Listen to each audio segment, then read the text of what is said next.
Hello everyone. तो आज से शुरू करते हैं कुछ स्टडी की बातें। जिन बच्चों के अभी 10th क्लास के एग्ज़ाम्स हुए हैं या फिर 12th क्लास के एग्ज़ाम्स हुए हैं और जो अपनी लाइफ में अपने करियर को लेके सबसे ज़्यादा इम्पोर्टेंस देते हैं, तो वो बच्चे क्या है, जल्दी ही प्रिपरेशन करना शुरू कर देते हैं। लेकिन उन्हें ये नहीं पता होता कि प्रिपरेशन शुरू करें तो करें कैसे, कैसे क्या, कौन सी बुक्स को पढ़ें पहले, क्योंकि उन्हें 10th और 12th की स्टडी के साथ साथ के बाद की स्टडी के साथ साथ उन्हें फिर आगे अपने फर्दर स्टडीज़ को भी कंटिन्यू रखने के साथ इन एग्ज़ाम्स की प्रिपरेशन भी करनी होती है। और अच्छी बात है उन बच्चों को जो इतनी जल्दी सीरियस हो जाते हैं अपने करियर को लेके। कुछ ही बच्चे इतना सोच पाते हैं, अदरवाइज़ कुछ बच्चे तो वेट कर रहे होते हैं कब कॉलेज जाएंगे, कब हम टाइम वेस्ट करेंगे। एक तरीके से कॉलेज में सिर्फ इतनी ज़्यादा स्टडीज़ नहीं होती जितना हम सोचते हैं। तो इससे बेहतर है कि आप टाइम वेस्ट करो वहाँ पर जाकर, या जो भी है टाइम वेस्ट कह लो या यूटिलाइज तो बहुत ही कम करते हैं वहाँ पर लोग। तो डिस्कशन करते हैं कि आफ्टर 12th अगर आपने प्रिपरेशन शुरू करनी है तो कैसे करें, क्योंकि देखो 3 साल ग्रेजुएशन को दोगे, फिर उसके बाद अगर आप प्रिपरेशन करने के लिए सोच रहे हो तो एज भी ज़्यादा हो जाती है और टाइम वैसे भी प्रिपरेशन का उतना ही लगता है। आफ्टर ग्रेजुएशन भी वही सेम चीज़ें पढ़नी है आपने और आफ्टर 12th भी वही सेम चीज़ें पढ़नी है आपने। तो कैसे क्या करना है उसके बारे में अभी मैं बताऊंगी आप सबको। मैं बता दूं किन किन किन बच्चों को प्रिपरेशन शुरू कर देनी चाहिए,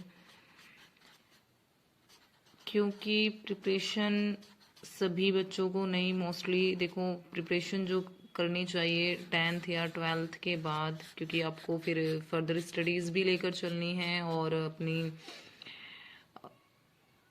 10th और 12th की स्टडी के साथ साथ आपने अपनी बीएससी, बीए, बीकॉम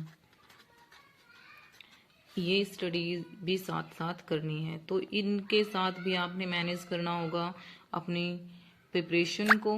तो देखो सबसे पहले मैं बता दूं, बिल्कुल फ्रैंकली स्पीकिंग, प्रिपरेशन सिर्फ उन बच्चों को करनी चाहिए जिन जिन बच्चों के अंदर एक जुनून है प्रिपरेशन करने का, या फिर जिन्हें बहुत ही जल्दी, मतलब एक सोच के रखा हुआ है उन बच्चों ने कि हाँ इस एज तक हमने जॉब लेनी है और आज के टाइम पर कंपटीशन बहुत ज़्यादा है, तो उन्हें एक्स्ट्रा ऑर्डिनरी बनना पड़ेगा। ताकि उन्हें एक्स्ट्रा ऑर्डिनरी तभी बन सकते हैं जब बहुत ही पहले से तैयारी शुरू करें।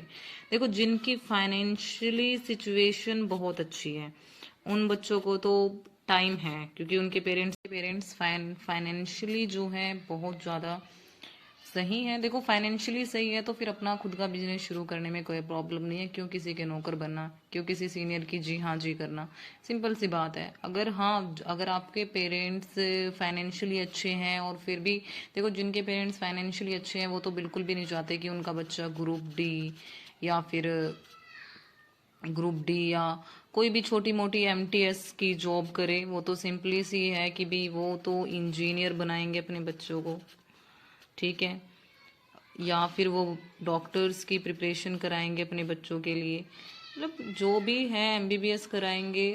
तो मेन जो मोटिव आता है कि सबसे पहले आप अपनी फाइनेंशियली सिचुएशन देखो। अगर पेरेंट्स सपोर्टिव हैं तो फिर तो देखो अच्छे लेवल की तैयारी करो। लेवल जो है जिसे हम कहते हैं ए ग्रेड की जॉब्स जो भी हैं उनको करो। अगर हाँ फाइनेंशियली आप उस नहीं इतने स्ट्रांग हो, पहली बात तो जितने भी प्रिपरेशन करते हैं मोस्टली मिडिल क्लास के बच्चे होते हैं, तो अगर आपको लगता है, देखो अगर मिडिल क्लास के हैं तो हम इतने सालों तक वेट नहीं कर सकते कि हाँ लगातार 8 years कंटिन्यूसली हम किसी जॉब की प्रिपरेशन को दे रहे हैं। तो जितना जल्दी हो सके कोई भी आप प्रिपरेशन शुरू करो। 10th और 12th बेस की ही कोई जॉब लो, एक स्टैंड लो। अब 10th और 12th बेस की जॉब की बात करें तो इसमें कौन कौन सी जॉब्स आती है। देखो 10th और 12th बेस की भी बहुत सारी जॉब्स होती हैं। आर्मी में भी निकलते हैं फॉर्म्स, ठीक है, ग्रुप डी हो गया अपना, और एमटीएस हो गया अपना, सीएचएसएल हो गया अपना, ठीक है। और सबसे मेन जो इजीली, अगर आप फिजिकली फिट हो, देखो अगर सबसे मेन बात, अगर आप फिजिकली फिट हो, अगर फिजिकली फिट हो तो आप पुलिस, आर्मी एग्जाम्स, ये सभी जो एग्जाम्स होते हैं ये थोड़े इजीली क्रैक हो जाते हैं बच्चों से, क्योंकि इसमें आपको फिजिकल की प्रिपरेशन भी करनी होती है, तो इसका लेवल थोड़ा सा ठीक होता है, मतलब इजीली क्रैक कर सकते हो आप। अच्छा, तो बात ये है कि हाँ, जिन बच्चों ने नॉन मैड ले रखी है, नॉन मेडिकल या मेडिकल, जिन बच्चों की मेडिकल या फिर नॉन मेडिकल चूज की हुई है जिनका 12th में, तो उन बच्चों के लिए एयरफोर्स और नेवी में बहुत स्कोप होता है अगर आप कोशिश करना चाहें तो। लेकिन इसके लिए एज जो है वो 17 to 21 होती है, तो इस एज का ध्यान में, इस एज को भी ध्यान में रख के तुमने अपनी प्रिपरेशन शुरू करनी है, ठीक है। तो मेन अब जो आता, मेन टॉपिक जो अब आता है कि हाँ चलो प्रिपरेशन तो शुरू कर ली है। देखो, हर एक किसी भी पोस्ट का एक पर्टिकुलर सिलेबस होता है, ठीक है। अब आपने क्या करना है, उस सिलेबस को सर्च करना है ऑन गूगल, ठीक है। उस सिलेबस के अकॉर्डिंग आपने क्या करनी है, प्रिपरेशन शुरू कर देनी है, ठीक है। अब कुछ जो है, हाँ मैं भी कुछ बुक्स की आती है, वैसे तो मैंने, देखो मैंने तो स्टार्टिंग ही लुसेंट से की थी। मेरे पास लुसेंट की इंग्लिश है, लुसेंट की जीके है, इवन लुसेंट का ही मैथ है, और हरियाणा जीके भी देखो मैंने लुसेंट की ली है। हालांकि कुछ बच्चों को लुसेंट से मतलब बहुत ज्यादा वो हो जाता है, क्योंकि लुसेंट की जो वर्डिंग है वो बहुत ही ज्यादा बोरिंग है, बंदा सो जाए बिल्कुल। आप लुसेंट नहीं करना पढ़ना चाहते या लुसेंट बोरिंग है, देखो नॉर्मल सी बात है, बच्चा प्रिपरेशन शुरू कर रहा है, स्टार्टिंग है, और लुसेंट बोरिंग लगेगी तो वो सोचेगा नहीं मेरे से नहीं होगा ये। तो इसके लिए कुछ बुक्स मैं स्पेशली रेकमेंड कर देती हूँ। देखो इंग्लिश के लिए ना आपने क्या करना है, इंग्लिश के लिए स्टार्टिंग करो आप या तो नीतू मैम की इंग्लिश आती है प्लिंथ टू पैरामाउंट, या फिर एसपी बख्शी। देखो एसपी बख्शी जो है ये बहुत अच्छी बुक है, ठीक है, इंग्लिश के लिए कवर करनी है ये। सेकंड जो है हमारा मैथ की, जो अगर हम बात करें, ये क्या करना है आपने, इसके लिए राकेश यादव सर का मैथ्स आएगा आपका, वो बहुत ही बेस्ट है, ठीक है, ये राकेश यादव सर के लिए। और राकेश यादव सर का नोट के लिए। और इसके अलावा अगर हम जीके या जीके जीएससी की बात करें अगर हम, तो इस देखो लुसेंट तो इनफ है ही, लेकिन अगर आपको ये बोरिंग लग रही है तो क्राउन पब्लिकेशन की एक बुक आती है, क्राउन पब्लिकेशन की ही बुक आती है, वो ले लो आप, ठीक है, ज़्यादा कॉस्टली नहीं है ये भी। सेकंड अगर हम रीजनिंग की बात करें तो रीजनिंग भी देखो वैसे सभी मोस्टली जितनी भी बुक्स हैं रीजनिंग की वो सारी ही अच्छी होती हैं, लेकिन राकेश यादव सर की ही हैं राकेश यादव सर की रीजनिंग भी बहुत अच्छी है। राकेश यादव सर की रीजनिंग की बुक आती है कि स्पेशली उन्होंने वर्बल और नॉन वर्बल रीजनिंग दोनों रीजनिंग को मिक्स किया हुआ है, इसीलिए मुझे वो सही लगी, ठीक है। तो मेन क्या है, इन सभी बुक्स को आपने क्या करना है, देखो सबसे पहले बता दूं, अगर आप बिगिनर हो यानी शुरुआत कर रहे हो तो गलती से भी कभी भी ये मत सोचो कि हाँ मैं खुद से कर लूंगा या खुद से नहीं। देखो खुद से स्टडी नहीं हो पाती।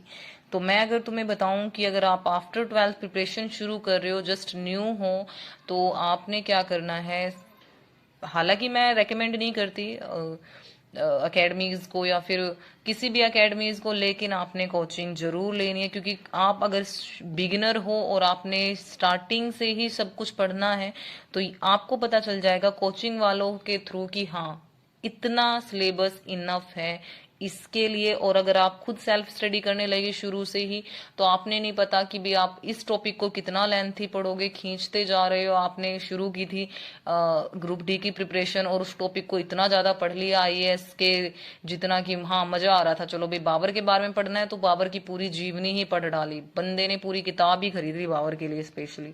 तो वो नहीं करना है, आप जरूर कोचिंग ज्वाइन करें। स्टार्टिंग के 6 मंथ में आपको पता चलेगा हमने क्या स्टडी करनी है क्या नहीं करनी है। कोचिंग से ये बेनिफिट होता है, एक बार कोचिंग ले ली 6 मंथ्स की, उसके बाद आपके अंदर आपको नॉलेज हो जाएगी कि हाँ ये सिलेबस ऐसे पढ़ना है।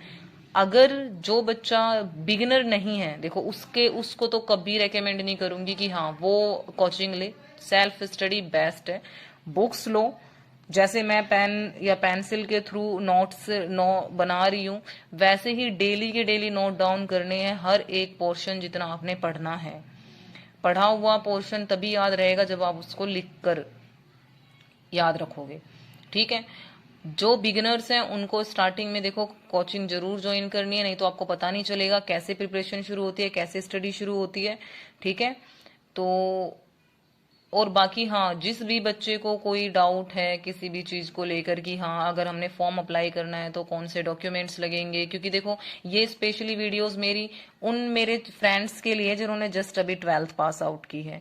ठीक है, तो ध्यान से, कोई दिक्कत नहीं है, फॉर्म अप्लाई करो, कोई भी फॉर्म अप्लाई करो, उस फॉर्म को अप्लाई करने के बाद एग्जाम देने जाओ। देखो पहले 2-3 एग्जाम्स तो ऐसे होंगे बिना प्रिपरेशन के भी एग्जाम देकर आओ, थोड़ा आपकी हेजिटेशन खत्म होगी बाहर निकलने की, क्योंकि हमें पता है नए नए जो बिगिनर्स होते हैं वो एकदम से कितने हेजिटेट होते हैं, बाहर पेपर कैसे देकर आए, कैसे क्या होगा।